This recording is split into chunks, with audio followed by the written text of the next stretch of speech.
입니다. 마태복음 13장 1절부터 9절까지의 말씀입니다. 1절부터 9절까지의 말씀을 우리 한 목소리로 읽었으면 좋겠습니다. 시작. 그날 예수께서 집에서 나가사 바닷가에 앉으심에 큰 무리가 그에게로 모여들거늘 예수께서 배에 올라가 앉으시고 온 무리는 해변에 서 있더니 예수께서 비유로 여러 가지를 그들에게 말씀하여 이르시되 씨를 뿌리는 자가 뿌리러 나가서 뿌릴새 덜어는 길가에 떨어지매 새들이 와서 먹어버렸고 덜어는 흙이 얕은 돌밭에 떨어지매 흙이 깊지 아니하므로 곧 싹이 나오나 해가 돋은 후에 타서 뿌리가 없으므로 말랐고 덜어는 가시떨기 위에 떨어지매 가시가 자라서 기운을 막았고 덜어는 좋은 땅에 떨어지매 어떤 것은 100배 어떤 것은 60배 어떤 것은 30배의 결실을 하였느니라. 귀 있는 자는 들으라 하시니라. 아멘. 네, 여러분 오늘도 참 수고 많으셨죠? 우리 옆에 분에게도 좀 이렇게 격려하고 인사하면 좋겠습니다. 수고 많으셨습니다. 이렇게 좀 수고 많으셨습니다. 한 번 더요. 그래도 졸지 맙시다. 한 번 더 격려해 주십시오. 그래도 졸지 맙시다. 세상에서 제일 무거운 게 사람 눈꺼풀이랍니다. 이게 잘 안 떠지거든요. 근데 이제 앞에 서서 보시면 여러분이 졸리는 걸 참으면 참을수록 섬뜩합니다. 흰자위밖에 안 보이거든요. 저를 좀 이해해 주시고 세계관 주제 설교 두 번째입니다. 내 마음 깊은 곳이라는 제목으로 주님의 말씀을 전합니다. 한 사람이 사막을 걷고 있었는데요. 그 사막에 모래밖에 없는 그 사막 속에서 저기 보니까 반짝반짝한 물체가 보였습니다. 가서 주워보니 아주 정교하게 만들어진 시계였습니다.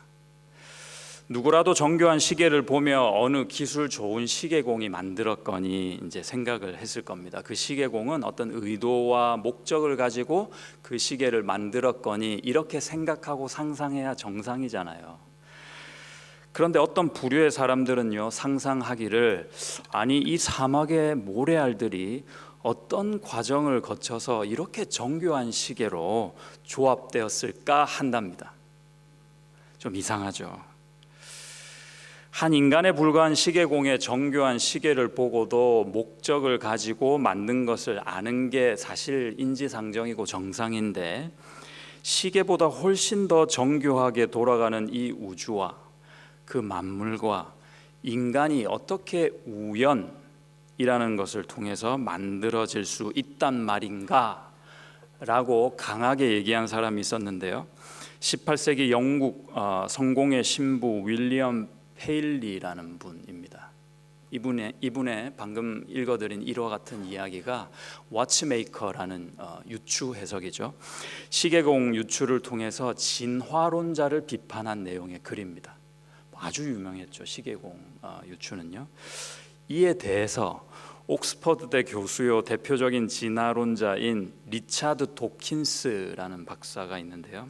이렇게 반론을 했습니다. 진화론자 입장에서 반론을 하기를 발췌한 내용을 읽어드리겠습니다. 종교가 없는 우리 세상을 상상해 보라. 그러한 세계는 자살폭탄 테러범도 없고 9.11 테러도 없을 것이며 십자군 전쟁도 없었고 마녀 사냥도 없었을 것이 아닌가. 시계공이 눈이 멀었으니 그가 만든 시계들이 제대로 작동하지도 못하고 고치려고 해도 쉽지가 않은 모습이구나 하고 비아냥거렸습니다. 그는 덧붙여서 이런 유명한 말도 했습니다. 누군가 망상에 시달리면 정신 이상이라고 한다. 그런데 다수가 망상에 시달리면 그것을 종교라고 한다. 하나님을 모르고 예수님을 알지 못하는 입장에서 들으면 이 시대를 살아가는 누군가에게는 아주 설득력 있는 말로 들립니다.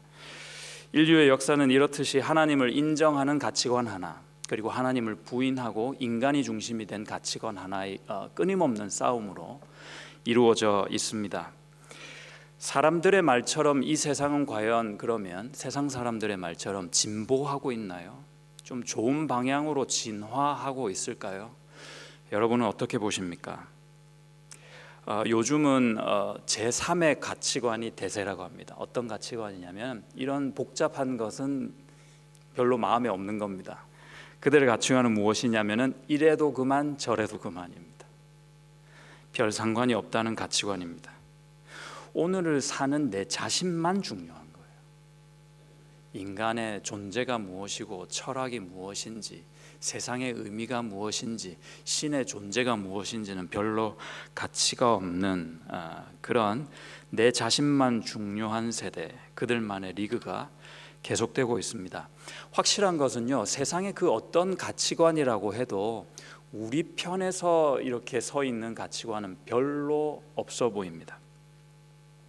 그러니까 우리에게는 별로요, 이렇게 역전의 기회가 좀처럼 올 것 같지는 않다, 이런 생각을 좀 합니다. 그런 면에서는 말이죠.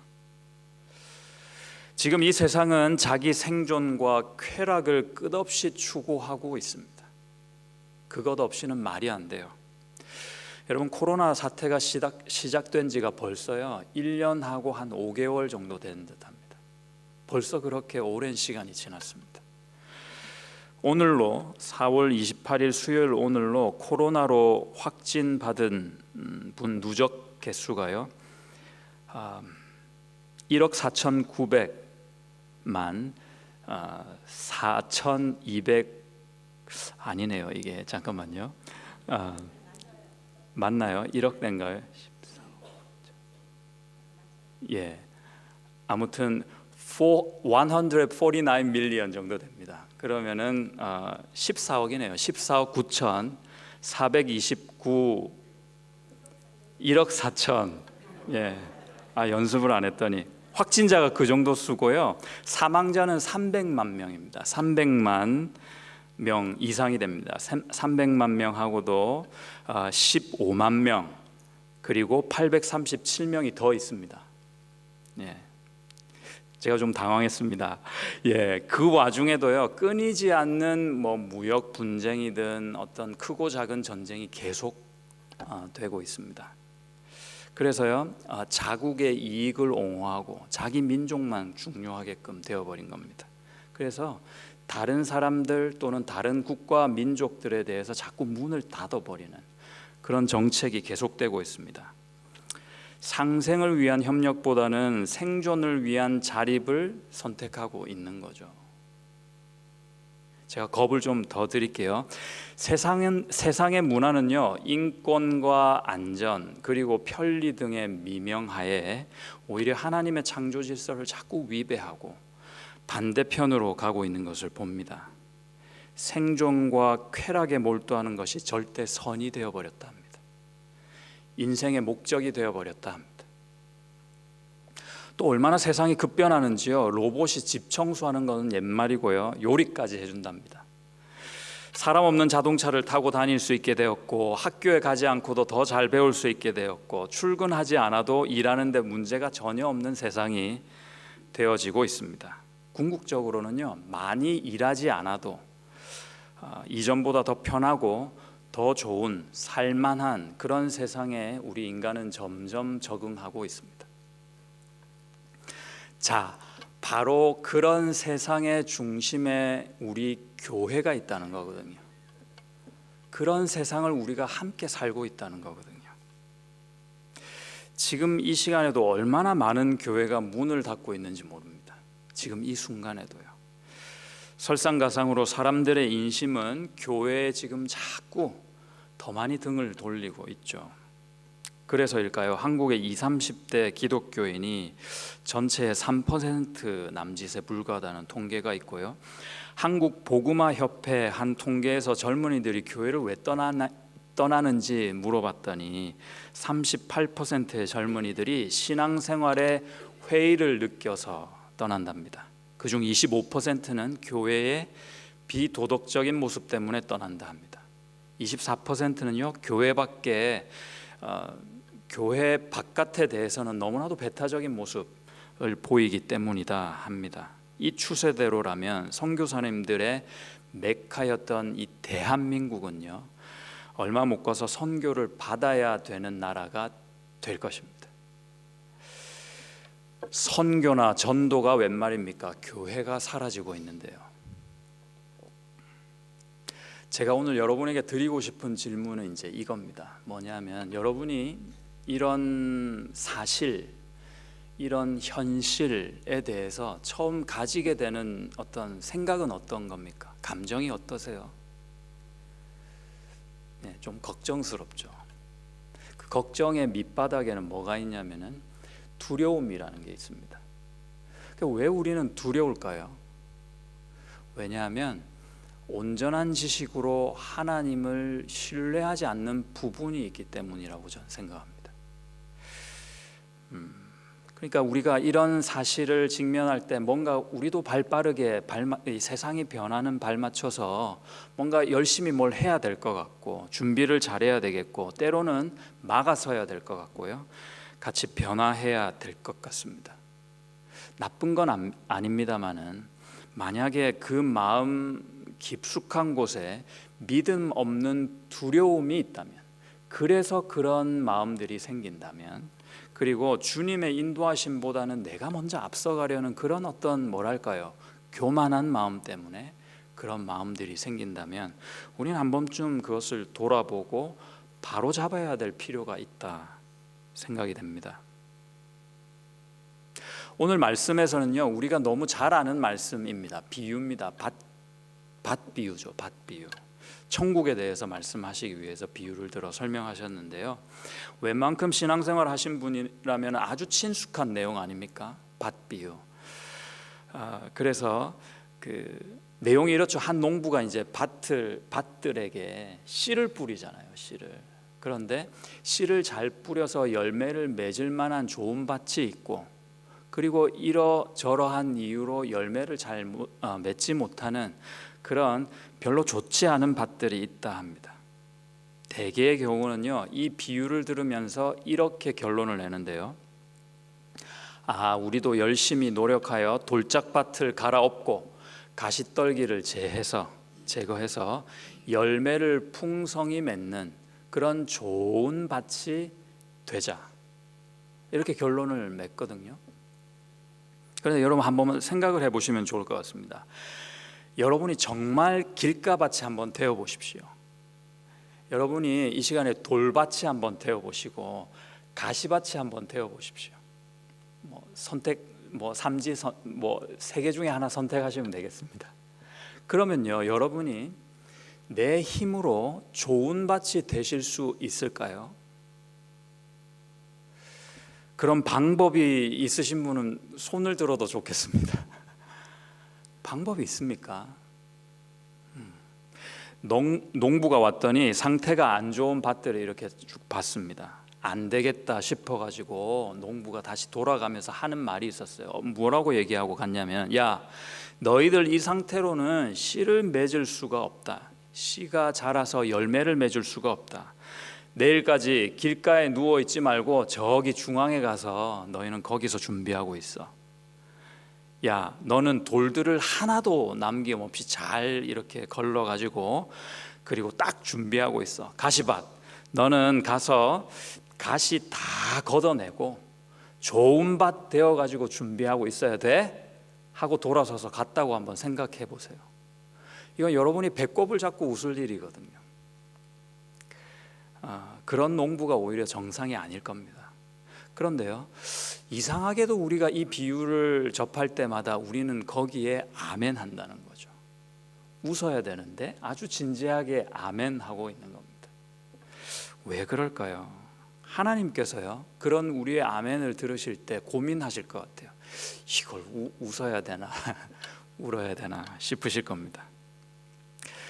오늘 본문 3절에서도 보이는데요, 이 비유의 제목이 그런 의미에서 밭의 비유가 아니라 씨 뿌리는 자 농부의 비유라는데 여러분이 힌트를 얻으셔야 됩니다. 주체는 농부라는 것입니다. 죽은 흙더미가 밭이거든요. 그 밭은 죽어 있는 상태예요. 뭘 할 수 있는 상태가 못 됩니다. 스스로 좋은 밭이 될 것을 농부는 애초에 그 밭들에게 기대하지 않습니다. 필요하다면 그 밭을 기경하고 가꾸는 일을 누가 해야 됩니까? 밭이 해야 돼요? 농부가 해야 됩니까? 농부가 해야 되죠. 농부가 밭에 다가와서 가시덤불이 있으면 걷어내주고, 돌들이 있으면 골라내주고, 길가에 있으면 이전해서 다시 좋은 밭으로 기경해줘야 합니다. 이 말씀의 이 의미의 첫 번째는요, 농부가 농부의 일을 한다는 겁니다. 두 번째는요, 모두가 좋은 밭은 아니다라는 걸 인정해야 됩니다. 좋은 밭이 있으면 열매 맺지 못하는 그런 밭이 있는 것이 정상이다라는 것을 오히려 오늘 말씀에서는 하나님의 뜻으로 보여주는 겁니다. 그것이 자연스럽고 당연한 모습이라는 것이죠. 그래서 좋은 밭인 너희들 곧 제자들입니다. 제자들 너희는 좋은 밭이야 하고 예수님이 미리 전제를 하고 제자들에게 다른 사람에게는 얘기하지 않은 그 비밀을 풀어서 설명해 주시고 계시다는 것에 우리가 초점을 해야 되는 것입니다. 지금 예수님의 주위에는 엄청난 많은 사람들이 몰려와 있습니다. 몰려와서 예수님의 무언가를 바라보고 있는 거예요. 근데 또 문제는 뭐냐면은 이 무리를 향해서 예수님의 마음이 어떨까요? 너무 막 반가울까요? 그게 아니라는 겁니다. 많은 무리가 예수님을 보러 왔지만 그 무리들 속에서 예수님의 관심은 오히려 제자들 소수에만 있었다라는 것을 오늘 비유로 말씀해 주시는 겁니다. 많은 무리와 제자들을 그냥 한데 놓고 너희는 좋은 밭이 돼야 돼라고 설파하는 것이 아니라 너희들은 저들과 다른 복이 있다라고 말씀해 주고 있으십니다. 오늘 본문 9절에서 맞춰지지만 10절 11절을 여러분 한번 보시죠. 10절과 11절 한번 보십시오. 제가 읽어드리겠습니다. 같이 읽겠습니다. 시작. 제자들이 예수께 나와 이르되 어찌하여 그들에게 비유로 말씀하시나이까? 대답하여 이르시되 천국의 비밀을 아는 것이 너희에게는 허락되었으나 그들에게는 아니 되었나니 그러나 너희 눈은 봄으로 너희 귀는 들음으로 복되도다. 예, 그랬습니다. 16절까지 이제 읽어드렸는데요. 귀 있는 자는 이 말씀을 들으라 하십니다. 그러니까 귀 없는 자는 듣지 말 것을 원하신 거죠. 그렇죠? 귀 있는 자는 다른 누군가가 아니라 예수님 주위에 이렇게 모여 있는 제자들만이었다. 이런 설명이죠. 비밀로 그래서 말씀하신 겁니다. 여러분, 우리가 교회 안팎에서 전도를 하잖아요. 복음을 전하기 위해서 여러 가지 사역을 하시지 않습니까? 근데 그렇게 할 때요, 여러분이 감사해야 될 것이 있습니다. 당연히 첫 번째는 그 복음을 전하고 우리의 노력 끝에 누군가가 예수님을 믿고 교회로 발길을 돌리는 겁니다. 그래서 교회 안에서 잘 적응하면 얼마나 감사한 일입니까? 그렇죠. 그런데 또 한 가지 여러분 감사해야 될 것이 있습니다. 복음을 전했기 때문에 떠나가는 사람들이 있음을 감사해야 합니다. 그것이 하나님의 뜻입니다. 교회가 복음을 바로 전하면 전할수록 두 가지 현상이 나타나는데요. 첫 번째는 그 복음으로 영혼이 살아나는 현상이 생깁니다. 그런데 복음을 바로 전했기 때문에 잘 붙어 있는 누군가가 떠나고 싶은 마음도 드는 것이 당연합니다. 왜 그럴까요? 복이 있고 없고의 차이라는 것입니다. 이것이 하나님의 뜻을 우리가 하나님을 경외하는 마음으로 바로 이해하는 모습입니다.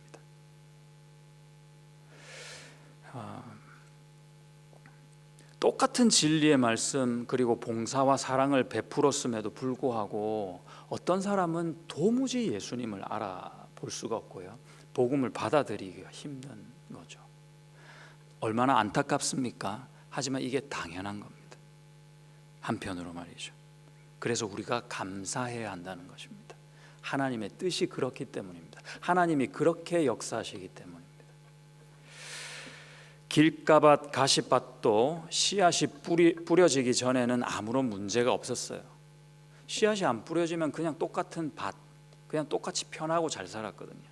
그런데 씨앗이 뿌려지고 나니까 길가 밭으로 드러나 버리고요, 가시가 있는 것이 보여지게 되고요, 아, 씨앗이 뿌려져도 열매가 맺지 못하는구나, 이런 것이 드러나게 되는 겁니다. 그리고 반대로 씨앗이 뿌려지니까 정말로 그 씨앗의 생명이 열매로 자라게 되는 그런 밭으로 또한 드러나게 되는 것입니다. 세상이 이런 것이라는 거죠. 세상이 급변하고 세상이 아무리 하나님 보시기에 악한 곳으로 흘러가는 것처럼 보여서 우리가 걱정하고 두려워할 수는 있으나, 하나님의 뜻과 계획은 그 하나님의 뜻과 계획대로 순행하고 있다는 것을 우리가 알아야 합니다. 세상은 갈수록 살기 좋아지지 않습니다. 믿는 자 성도들에겐 말입니다. 세상은 예수님과 갈수록 멀어지게끔 되어 있습니다. 더 배교는 많이 일어나게 되어 있다고 말씀은 정확히 증거해 줍니다. 우리가 해야 될 것은 무엇일까요? 예수님께서 허락하신 남은 자를 찾아서 그 남은 자에게 초점하는 겁니다. 예수님께서 우리에게 허락하신 복을 복답게 우리가 교회 가운데서 잘 선용하는 것이죠. 그것이 우리에게 남아있는 숙제입니다. 여러분이 주님과 교회를 위해 무슨 수고를 하시든 그 주님보다 앞서가지는 마시기를 바랍니다. 주님이 인도하시는 대로만 가실 수 있기를 축복드립니다. 밭 비유는요, 오늘 9절에서 멈추지 않습니다. 사실은 30절까지 계속돼요. 13장 30절까지 계속되는 그 밭 비유를 하나의 내용으로 이렇게 보면요, 또 다른 결론이 하나 나옵니다. 어떤 결론이냐면은, 그 땅에서 또는 이 땅에서는 좋은 밭이 존재하지 않구나 하는 겁니다. 뒤에 좋은 밭 얘기가 나왔는데 그 좋은 밭이 결국 어떻게 되냐면은 가라지하고 함께 자라가는 모습을 보여줍니다. 그러니까 가라지가 있으니까 완벽하게, 완전하게, 온전히 좋은 밭은 없는 겁니다. 결국 어느 시점이 되면요, 농부가 그 가라지를 뽑아내는 시점이 온다 말씀하십니다. 그러면 그 시점이 되었을 때, 다시 말해서 예수께서 다시 오셨을 때 그 밭은, 우리라는 밭은, 우리의 마음, 우리의 모든 전인격은 완전하고 완벽하고 온전하게 좋은 밭의 모양으로 갖추게 된다는 뜻이겠죠. 그러니까 아무리 가라지가 있어도요, 씨앗이 자랄 수 있는 밭이면 되는 거죠. 이 땅에서는 말이죠. 저는 이렇게 이제 말씀을 전하는 자 입장에서 고민 아닌 고민이 있거든요. 뭐냐면은 성경 공부도 하고 뭐 이렇게 말씀을 설교로 전하기도 하는데, 어떤 고민이 있냐면은, 우리가 같이 이렇게 말씀을 대할 때는 그 말씀에 이제 잠깐 깨닫고 위로를 받기도 하고 힘을 얻기도 하고 하나님을 더 아는 지식도 이렇게 쌓기도 하잖아요. 그런데 우리가 정말로 우리 망각의 동물, 망각의 선수들 아닙니까? 돌아서면 이게 얼마만큼 남아있을까, 이런 고민이 이제 생기는 겁니다. 그런 의미에서 제가 요즘 이제 저 나름대로의 결론을 어떻게 냈냐면요, 지식을 전달하는 것도 참 중요합니다. 하지만 그것을 받아들이는 습관을 갖게 돕는 것이 그에 못지않게 중요하구나 싶습니다. 성도님들을 위해서 기도하는 것도 되게 중요하거든요. 그런데 성도님들이 습관적으로 기도할 수 있는 것, 그 습관을 드릴 수 있게 하는 그런 도움을 드리는 것도 상당히 중요하다 싶습니다. 말씀을 이렇게 잘 전하는 것도 중요합니다만은 그 말씀을 스스로 사모하고 그 말씀을 읽는 습관을 갖게 하는 것이, 습관을 갖는 것이 우리에게는 큰 저력이 아닐까 생각을 합니다. 저는 그 적용을 빌립보서 2장 12절에서 찾았는데요, 한번 보실까요? 빌립보서 2장 12절. 참고로 이 말씀도 오해가 아주 많은 구절입니다. 순수하게 번역 문제라고 생각하는데 2장 12절을 한번 보시죠. 함께 읽겠습니다. 시작. 그러므로 나의 사랑하는 자들아, 너희가 나 있을 때뿐 아니라 더욱 지금 나 없을 때에도 항상 복종하여 두렵고 떨림으로 너희 구원을 이루라. 아멘. 두렵고 떨림으로 너희 구원을 이루랍니다. 이 구절이 가장 많이 그릇되게 쓰이는 분야가 어디냐면은 구원은 완전한 것이 아니다를 설명할 때 이 구절을 씁니다. 보라, 아직 우리가 이루어야 될 부분이 많지 않느냐 합니다. 구원이 완전하지 않기 때문에 남아있는 여지에서 우리의 행위, 우리의 어떤 좋은 것들을 더해져야 우리의 구원이 이루어진다 하는 논리에서 근거로 가장 자주 쓰이는 말씀이 이 구절입니다. 그런데 그것은 사실이 아닙니다. 진리가 아닙니다. 번역 문제 때문에 그렇습니다. 이루라라는 단어를 이렇게 번역을 해서 그렇습니다. 조금 중요하기 때문에 조금 더 보시면요, 구원을 이루라에 이룬다로 쓰인 헬라어 단어가 카테르 가조마이입니다. 카테르 가조마이. 성경에 22번 나오더라고요. 보니까 다 찾아보진 않았는데 이제 이렇게 보니까 그렇더라고요. 프로그램을 보니까 그렇더라고요. 정확한 사전적인 의미를 찾아보니까 이렇습니다. 잘 들어보십시오. 카테르 가조마이라는 뜻은요, 속에 뭔가가 있어요. 속에 있는 것을 밖으로 드러내어서 실행에 옮기다라는 뜻입니다. 내 안에 이미 있는 것이 있는데 보여지는 게 아니라 속에 있어요. 속에. 근데 속에 있는 그 가치를 내가 어떤 것으로 드러내서 행동으로 옮기라는 뜻입니다. 그것이 카테르 가조마이라는 뜻입니다. 영어로는 참 잘 번역을 했습니다. work out이라고 했습니다. 속에 있는 뭔가가 있으면은 우리가 행동으로 나타내는 겁니다.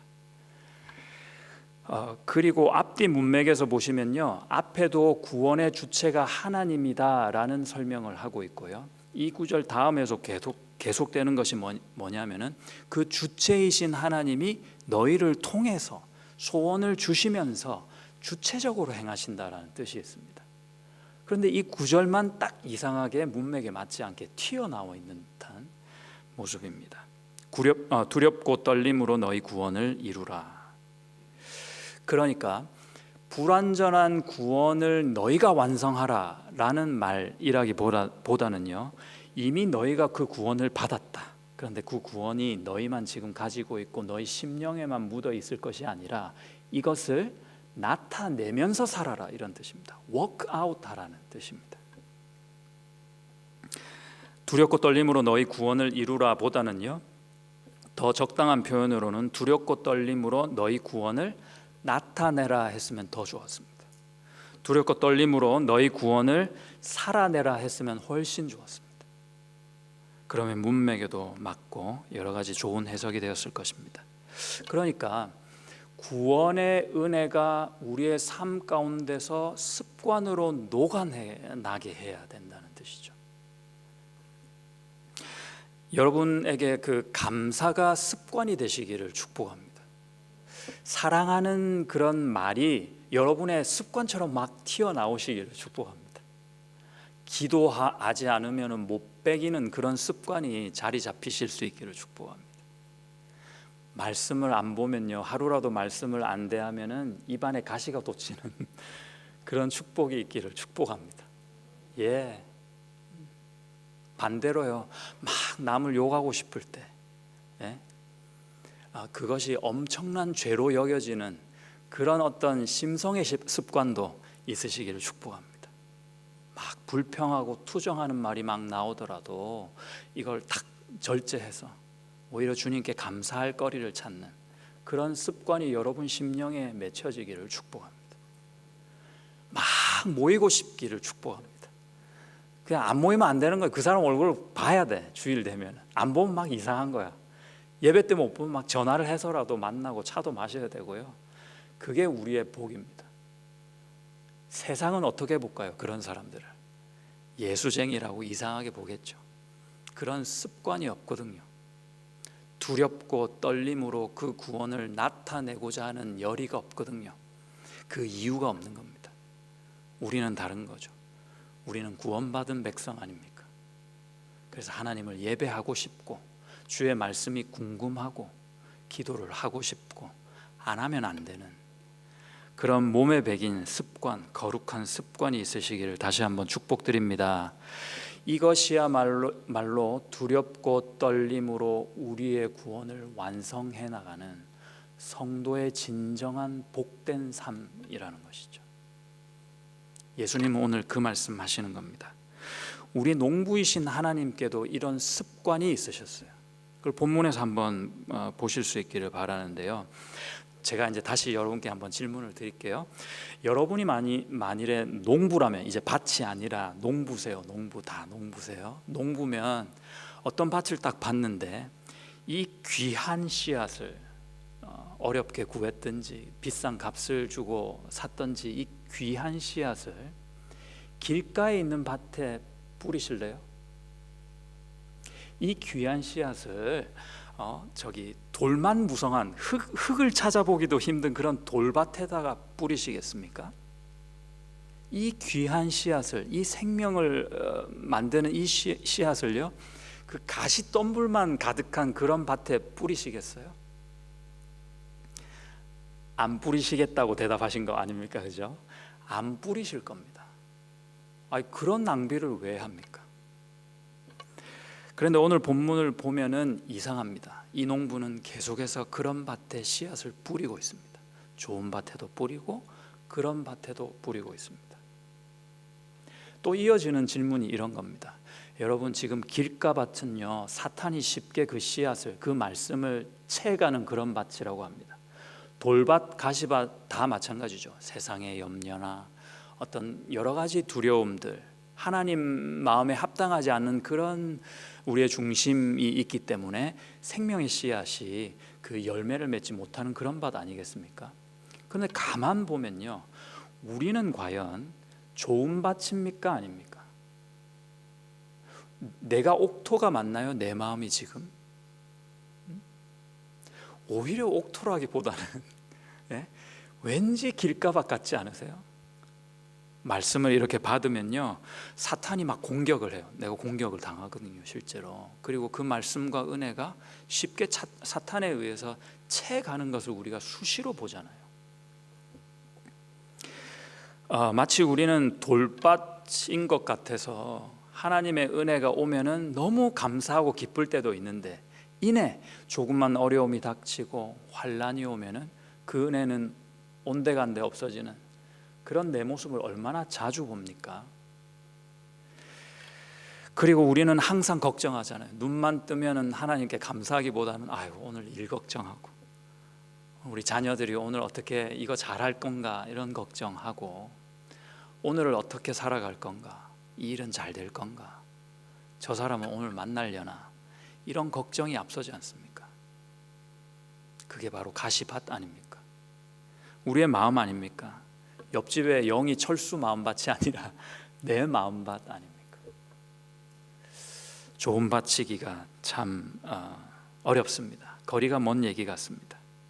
그런데 그런 가망 없는 밭이라도 이 바보 같은 농부는 계속해서 이 생명의 씨앗을 그런 밭에 뿌리고 있는 모양새입니다. 왜 그럴까요? 혹시나 하는 마음 아니겠습니까? 그런 밭이라도 살리고 싶은 농부의 간절함 아니겠습니까? 정말로 효율이 최저고요, 비합리적이며 말도 안 되는 은혜를 우리가 받은 것입니다. 그러니 내 있는 모습 그대로, 그 농부가 뿌려주는 씨앗을 내 있는 모습 그대로 그냥 받아내는 거예요. 그런 밭, 그렇게 나아가는 그들이 하나님의 뜻을 행하는 자들이라고 하셨습니다. 그런 그들을 하나님이 진정한 내 형제요 자매이며 엄이라고 오늘 본문 바로 직전에 말씀하신 겁니다. 그것이 하나님이 원하시는 것입니다. 정리를 하면요, 세상이 참 급변하고 있습니다. 그 변화들은 하나같이 인간이나 하나님에 대해 무감해져가는 그런 모습입니다. 특히 교회인 우리를 보는 세상의 시선이 부쩍 안 좋아졌죠. 교회 회복과 우리 신앙의 수호를 위해 내가 무엇을 할 수도 있고요, 무엇을 해야 할 수도 있겠죠. 하지만 주님을 신뢰하는 마음이 바로 잡혀야, 먼저 잡혀야 함을 믿습니다. 씨앗이 가치가 있지 밭이 있는 것이 아닙니다. 밭은 밭이요, 씨앗의 생명이 있기 때문입니다. 이것이 변하지 않는 진리입니다. 그 씨앗은 분명히 농부가 뿌려주시고 있습니다. 그 농부의 의도와 목적과 계획대로 이 세상은 순행하고 있습니다. 잘 가고 있는 겁니다, 여러분. 이 지혜 있는 믿음이 우리 모두에게 필요합니다. 그 은혜가 능력이 되고 그 누림이 습관이 되어 승리하실 수 있기를 그 예수님의 이름으로 축복드립니다. 아멘.